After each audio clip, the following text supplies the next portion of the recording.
Jadi dua-duanya waktu itu sibuk, jadi kita nggak punya waktu untuk ngobrol. Sibuk melayani? Sibuk pelayanan? melayani, sibuk melayani dan kerja, ya. Gara-gara itu.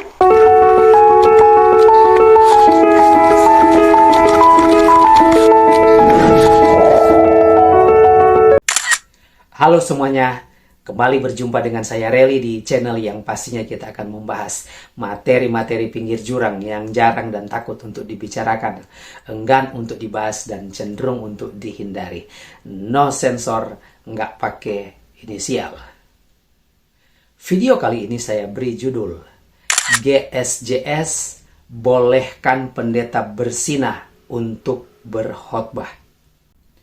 Dalam video saya sebelumnya, Pastor Jesse Lantang bercerai, menikah lagi, dan ternyata yang menjadi alasan dari Pastor Jesse Lantang untuk bercerai dengan istrinya adalah karena masalah komunikasi. Sedangkan yang menjadi dasar orang Kristen diperbolehkan untuk bercerai, dan ini memang diajarkan oleh beberapa pendeta, adalah Matius pasal 19 ayatnya yang ke-9.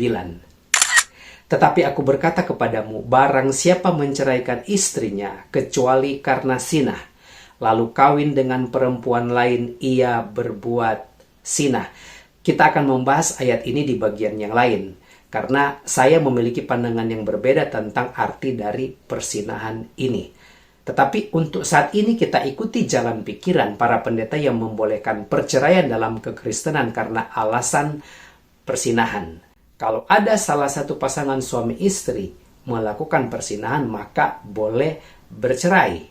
Nah, sementara Pastor Jesse Lantang memutuskan untuk bercerai dengan istrinya karena masalah komunikasi, bukan karena masalah persinahan. Sebenarnya, ketika seseorang memutuskan untuk bercerai, Alkitab sudah memberikan aturan yang ketat, aturan yang jelas, yang tidak ada pengecualian. Mau dia pendeta ataupun jemaat ketika bercerai. Alkitab sudah berkata bahwa mereka yang bercerai itu harus hidup seorang diri. 1 Korintus 7 ayatnya yang ke-10. Kepada orang-orang yang telah kawin, bukan aku tetapi Tuhan perintahkan supaya seorang istri tidak boleh menceraikan suaminya. Dan jikalau ia bercerai, ia harus tetap hidup tanpa suami atau berdamai dengan suaminya. Dan seorang suami tidak boleh menceraikan istrinya dengan alasan apapun. Ketika sepasang suami istri akhirnya diputuskan oleh pengadilan bercerai, maka konsekuensinya adalah masing-masing pihak harus hidup seorang diri. Tidak akan ada pernikahan yang kedua. Dan kalau ini dilanggar, selama salah satu pasangan masih hidup, tetapi yang satu memutuskan untuk menikah lagi, Alkitab berkata bahwa orang tersebut hidup di dalam persinahan. Roma 7 ayatnya yang kedua dan ketiga. Sebab seorang istri terikat oleh hukum kepada suaminya selama suaminya itu hidup. Akan tetapi apabila suaminya itu mati, bebaslah ia dari hukum yang mengikatnya kepada suaminya itu.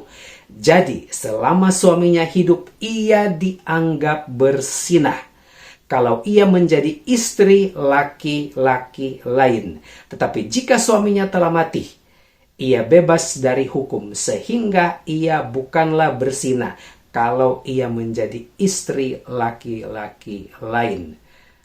Pastor Jesse Lantang bercerai, menikah lagi padahal istrinya masih hidup. Alkitab berkata orang seperti ini adalah orang yang hidup di dalam persinahan. Frankie Siombing, seorang musisi rohani, penyanyi rohani, dan juga pencipta lagu rohani. Dan menurut saya, Frankie Siombing merupakan salah satu maestro dalam musik rohani. Dia juga akhirnya memutuskan untuk bercerai, menikah lagi, padahal istri yang bercerai dengannya masih hidup. Pastor Jesse Lantang adalah seorang pendeta yang menjadi pengkhotbah reguler di gereja 1 jam saja atau GSJS. Dan Frankie Sihombing pernah diberikan kesempatan untuk berkhotbah atau memberikan kesaksian di GSJS.